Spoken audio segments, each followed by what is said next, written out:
All right, here's what I want to do for your bed, and it talks about the late dancehall artist Keshan, who was, you remember her? She's associated with Vibes Cartel.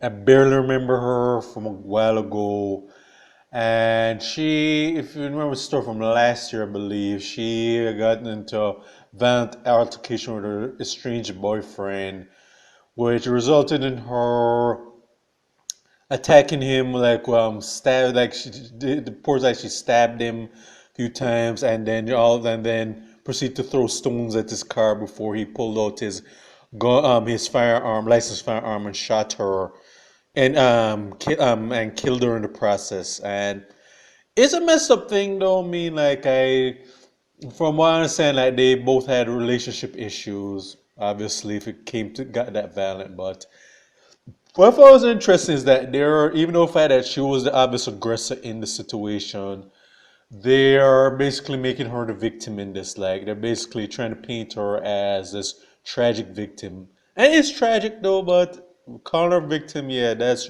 reaching really too far. Now, her mom, I think Ilene Wright-Brown has spoken of, and I'm just gonna read what she says, and it's just, I have to shake my head, unfortunately. So, Ilene Wright-Brown, mother of slain dancehall DJ Keshan, is outraged at the slow pace of her daughter's case.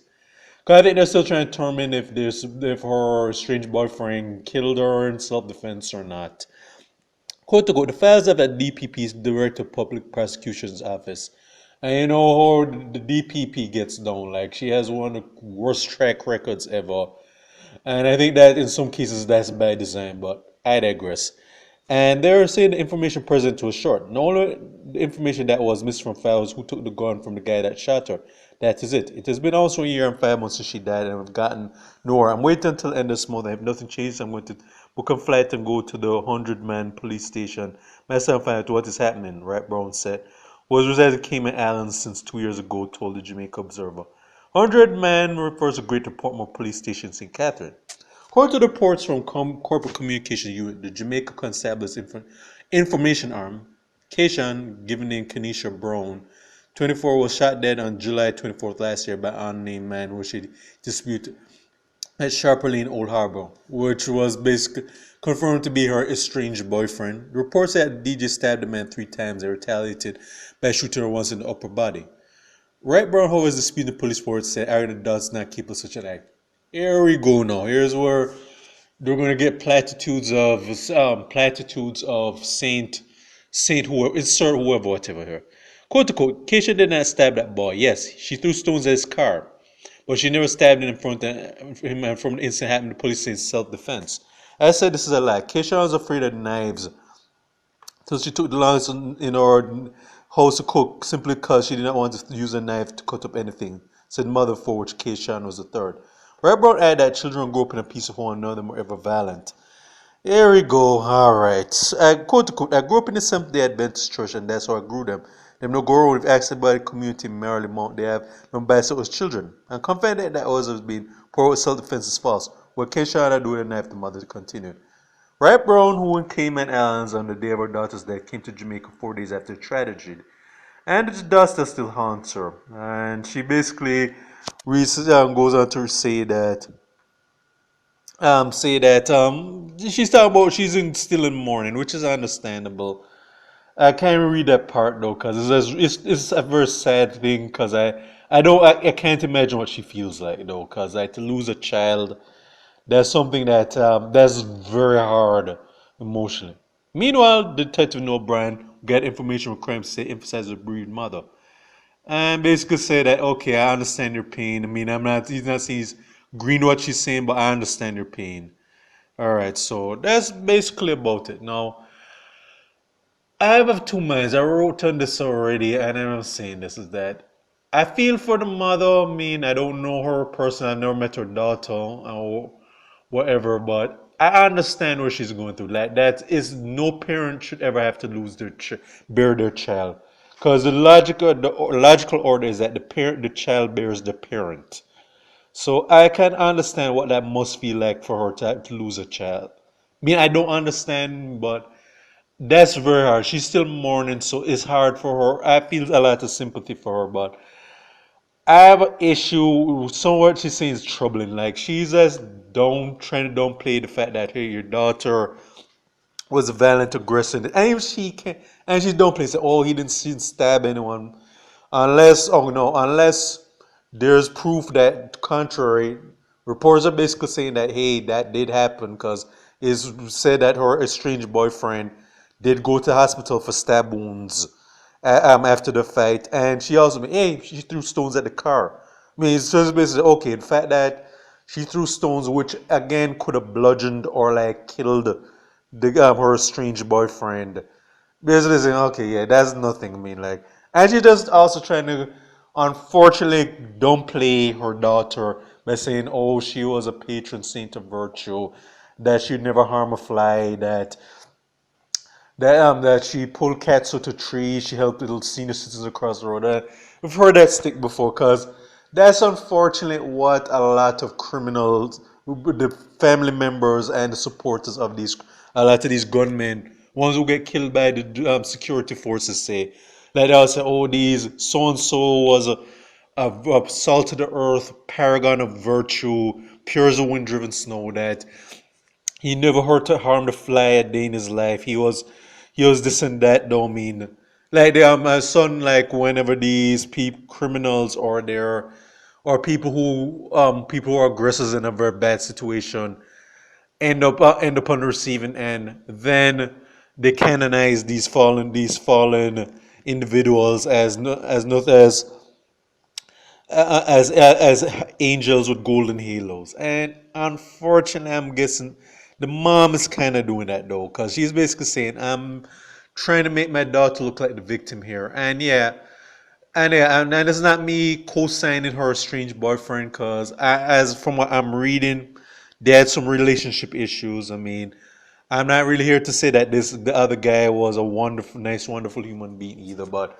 I'm going by what I'm reading in reports, and it's basically many people are confirming that hey, your daughter, the one that you're saying that is innocent as Saint Michael or the other angels up in heaven. Yeah, she was the one who violently attacked this guy. I mean, all right, no. And the thing is, like, the mom, and even the media are basically saying Keshan was a victim in this. No, she was not. I mean, yeah, they're probably, yeah, I mean, I get the fact that, okay, she's somewhat of a celebrity, so we're kind of giving her a blight, but and there's also the fact that hey, we're doing this reverse double standard bullshit where we're saying okay, if women are violent aggressors, okay, we're not really going to be demonizing them as much. In fact, that she almost killed this guy, and even the mom can't really fully deny that. So it's basically saying okay, she almost killed somebody, and I'm sure she'll probably rationalize, oh, this guy probably had it coming. Just like some people who are trying to see Keshan as the late Keshan as a paragon of virtue. They're probably saying, okay, he was this and that, though he had it coming. No, we all know that if the shoe were on the other foot, that if Keshan's estranged boyfriend or whatever had stabbed her, attacked her with the stones, and she shot him self-defense. They're basically there. There's nobody who's going to be humanizing this guy. That basically, her mom is going to say that this guy was a bastard, that he deserved to be sent off the mortal coil. I mean, maybe the family of this deceased guy would do this bullshit too, where they're trying to justify or minimize what his actions, but I just can't really co-sign his actions. If the mom should have said, "Not, I don't condone what my daughter did. I understand she was aggressive, but and so on, and so on, and she could have said said that I don't condone what my daughter's actions, but I'm still in the mourning the loss, and just say it at that. Just give it late that, but it's just like you're saying, okay, I'm minimalizing the fact that your own daughter almost killed somebody, and yeah, you can't really, unless someone can prove evidence to say that, oh, she didn't stab this guy, but the fact that she threw stones at this car, which could have hit him and bludgeoned him and so on, yeah, that does not make her an angel and so on. And the thing is, like, we can't really, and so on, we can't really do this bullshit where Oh, and I think what I meant to say is that a lot of Jamaican parents, of family members especially, just own up to the fact that somehow some of your kin aren't exactly angels, all right. And the thing is, like when you're trying to cover up what they did, that does not paint you in a sympathetic light, though. That's pretty much what I'm trying to say. And that's one thing I did not like about this Keshan situation. I mean, it's very tragic what happened to her, but at the end of the day, is that I'm not overlooking the fact that you almost killed somebody or something that I'm sure could have been avoided, could have been worked out either verbally or just walked away from that situation. But and so on. I just didn't like how that's going down because again, if the shoe was underfoot, if the guy had tried to kill her, throw stones at her, and she shot him dead, nobody would be painting him as a victim. I mean, if he was a celebrity, I'm sure, yeah, they get that same bullshit too. But realistically, outside that, no one will be painting this other guy as a victim because he's still seen as a villain, even though it is very clear that this was a case of self-defense. But go figure. And this is why I had to do this recording because I'm not feeling this double standard with this case right here. I mean, I feel for the mom. No parent should ever have to bury their child, but at the end of the day, is that you could try to say that the daughter was a angel, innocent angel, and when it's very clear that she wasn't, not really helping the matters right here. But anyways, that's my core I'm gonna do for today, for before I go to bed. So this is for State of Jamaica and the Caribbean. Check out my YouTube pages, Miles Goes from Parent, Miles Productions, and Real Thoughts of Miles.